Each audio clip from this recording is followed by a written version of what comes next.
untuk materi di sistem pertahanan jaringan. Di pertemuan teori berikutnya yang akan kita bahas adalah Network Security Policy Design and Implementation. Ini kalau di sini modul 4 ya, tapi kalau dalam pertemuan kita sudah masukin modul kelima. Oke, apa saja yang dibahas di sini antara lain adalah kita lihat top 5 top 5 human error di sini. Ada general careless dan failure untuk follow security policy dan prosedur. Ini ada end user failure, general careless, failure to get up speed new thread, like expertise with website application itu 29% ya. IT staff failure to follow policy and procedure 26%. Artinya di dalam diri user itu kesalahan dalam pribadi user masih banyak di sini. Ini diambil dari Kubrick by SC Council ya. Kubrick dari SC Council, Our Service Reproduction Celi Prohibit. Ini langsung diambil dari SC Council langsung. Jadi apa saja yang akan kita pelajari, mengerti tentang security policy, kita berdiskusi ya bagaimana kebutuhan security policy itu seperti apa, terus mendiskusikan hierarki dan dari security policy, terus menjelaskan karakteristik dari apa sih yang baik untuk di security, aturan di security itu sendiri. Terus kita menjelaskan bagaimana konten-konten dalam security itu sendiri, terus mengerti bagaimana statement dari kebijakan-kebijakan itu, dan menjelaskan step-by-step atau langkah-langkahnya meng-create dan implementasi dari security itu tersebut. Ini penting ya dalam kehidupan sehari-hari, sangat penting sekali. Adapun yang lain adalah kita kenapa sih kita memerlukan security policy? Yang pertama adalah to provide consistent application of security principle throughout the organization. Itu paling penting ya. Jadi kita harus dalam diri kita harus aware sendiri di sini.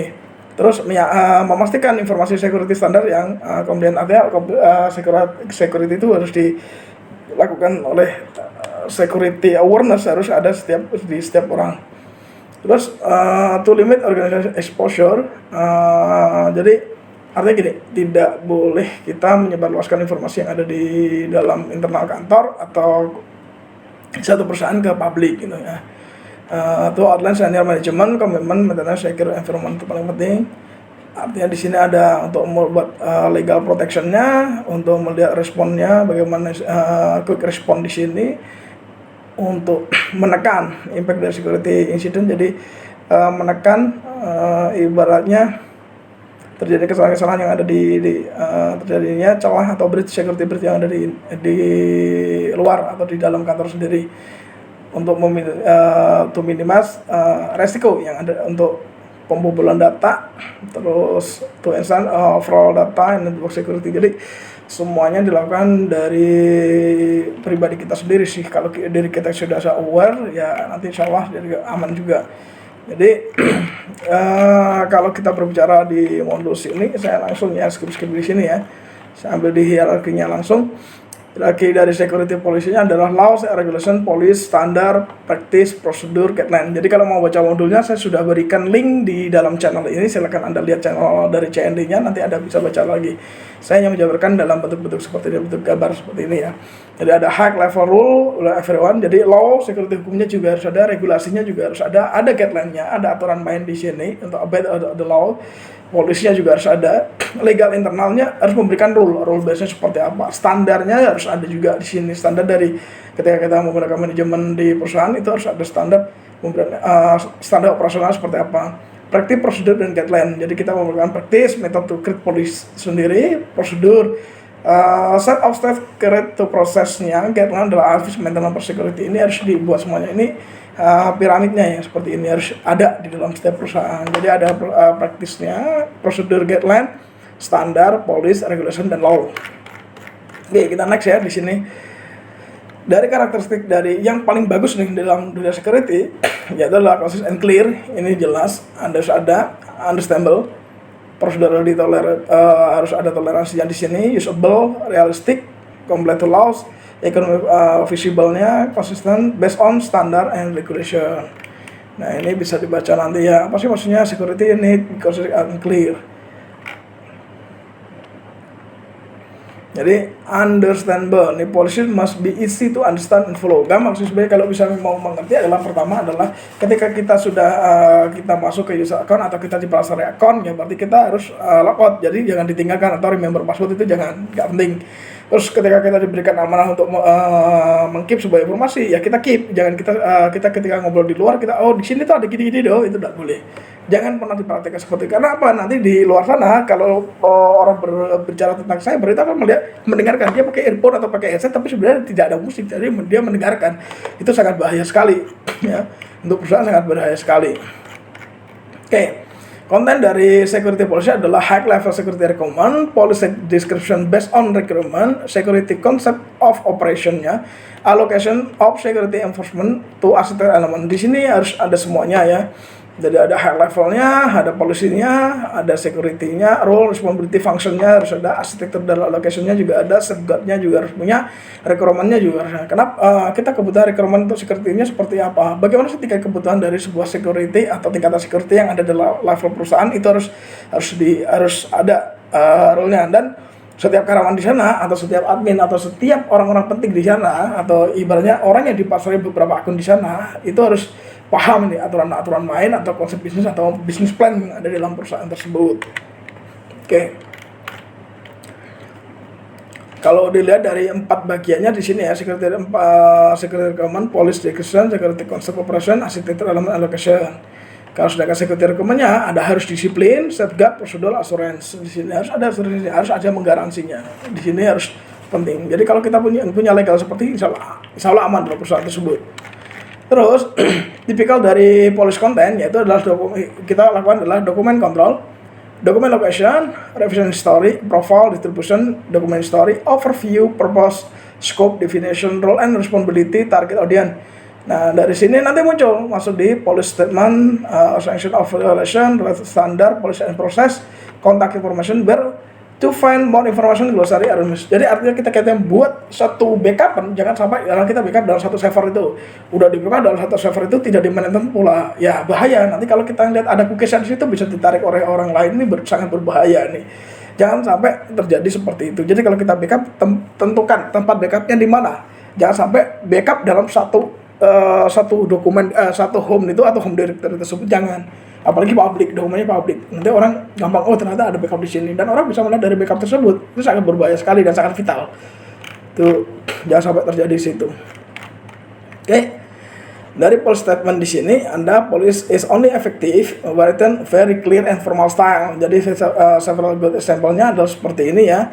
Jadi allow komputer must be antivirus. Jadi jelas komputer harus punya antivirus. Kalau bisa software-nya harus yang resmi, jangan bajakan. Jadi kalau resmi itu bukan resmi download, itu tidak resmi yang benar-benar ori. Kalau kita pakai Windows ya Windows yang ori, yang benar-benar kita punya serial number atau CDK yang benar-benar dikeluarkan oleh pihak Microsoft. Kalau kita bisa nggak memiliki arah sana ya kita pakai open source yang harus dilakukan sana. Yang kedua adalah all server must be minimum service configured. Jadi kita mulai desain di sini. Jadi server harus punya kalau saya bilang service configure adalah security-nya, security base-nya basicnya harus memiliki di sini. Yang ketiga, all access data is based by valid business need. Jadi data yang diberikan atau sirkulasi datanya itu yang diperlukan dalam perusahaan tersebut. Yang keempat, komputer software must be purchased. Nah, ini tadi ya harus beli. Jadi jangan bajakan di sini atau lo lagi download misalnya di Bagas 21 atau masuk di apalah pokoknya sumber-sumber yang bajakan ya, QH dan sebagainya. Bukan berarti QH itu banyak virusnya, tidak. Tapi kalau Anda bisa beli, kenapa harus ngambil yang downloadan gitu kan.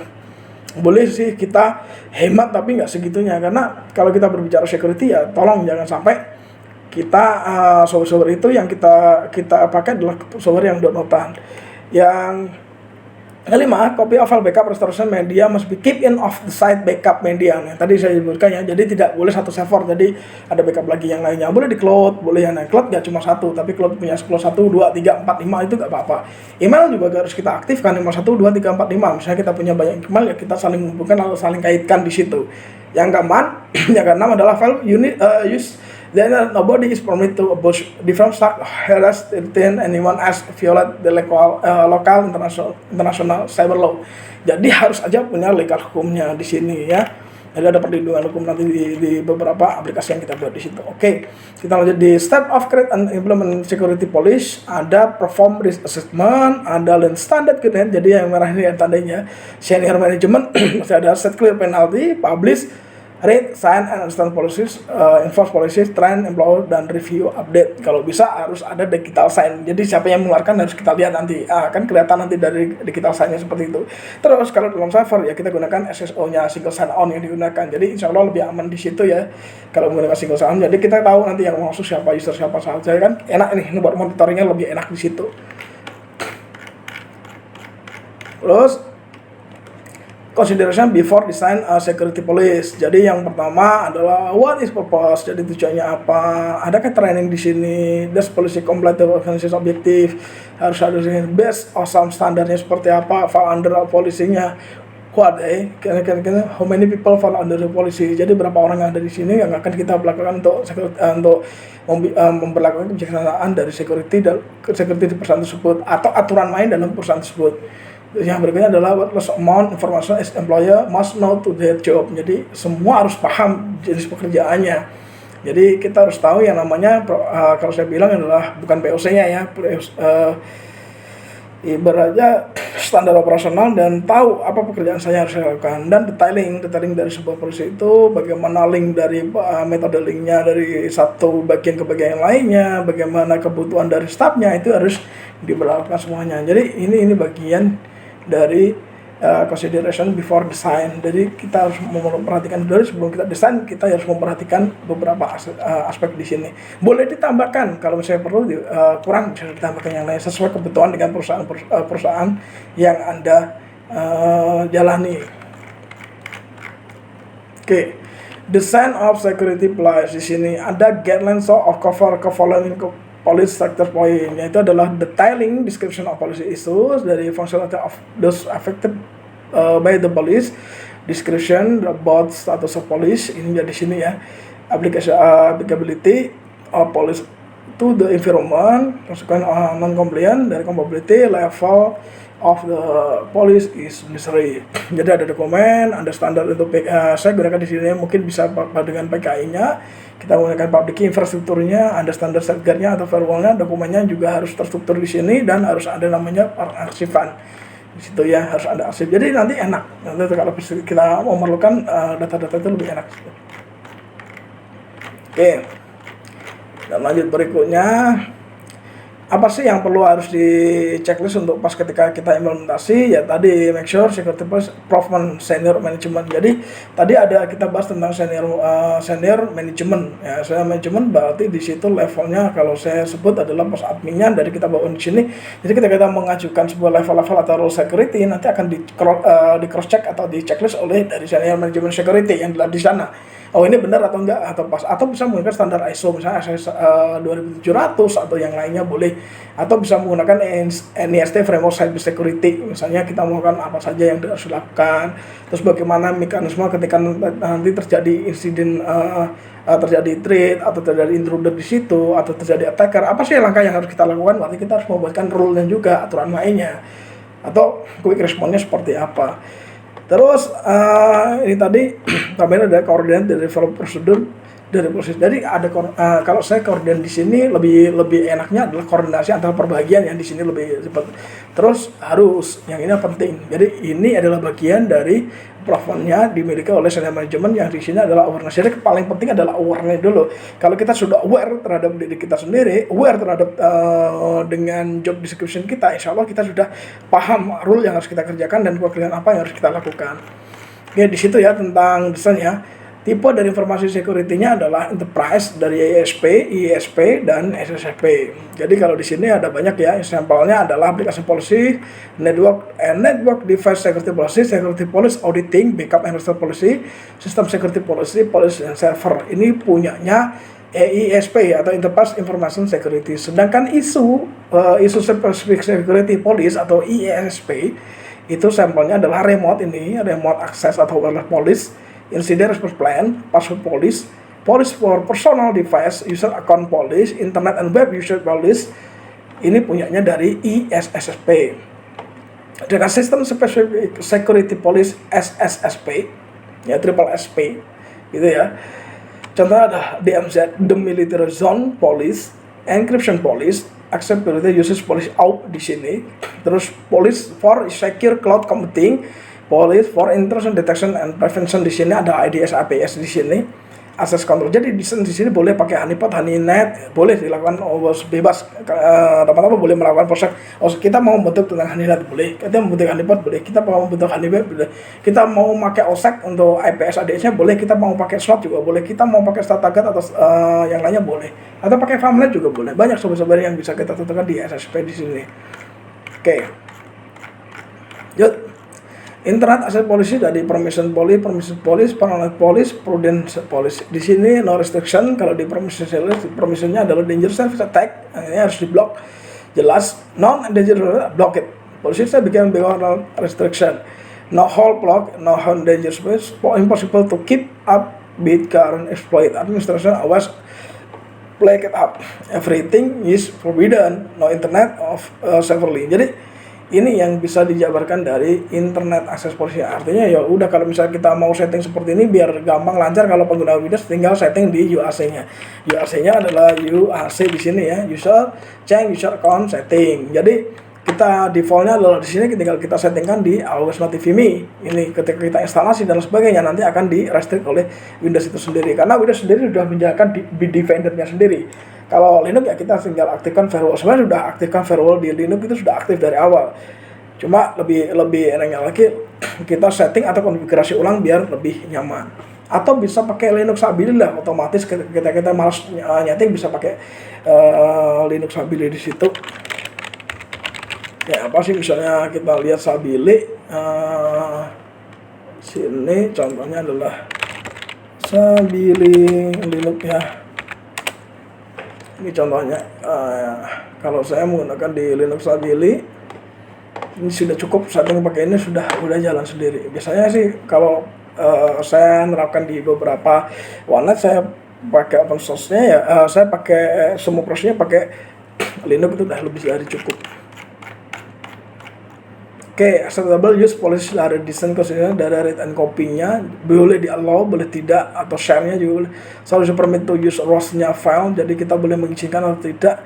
Artinya kalau kita juga harus ngecek duplicate dari beberapa software yang ada di dalamnya atau file di dalamnya. Jadi dokumen yang mereka sama duplicate nanti saya akan buatkan satu video bagaimana scan kalau versi Windows tapi ini. Jadi scanning dokumen yang mempunyai nama yang sama atau duplikat dari nama dan size yang sama. Jadi nanti kita lebih enak untuk manajemen file di dalam komputer kita. Oke, di sini ini dari yang dilakukan adalah who has authority to approve account request-nya. Ini penting, siapa sih yang akan ibaratnya memberikan izin atau menyetujui account itu ketika di request. Yang kedua adalah who employs spouse, children, competitive visitor, dan lain-lain. Permit to use computing resource. Ini harus jelas siapa yang harus akan menggunakan itu, jelas resource dari komputer yang ada di kantor. Can user have multiple account, single system, diizinkan atau tidak. Ini harus dibahas juga, harus penting juga dibahas. Karena apa? Kalau bisa satu user satu gitu kan, terus device juga harus didatarkan. Bolehkah user itu meng-share account, itu kan tadi yang seperti yang tadi, kalau bisa jangan.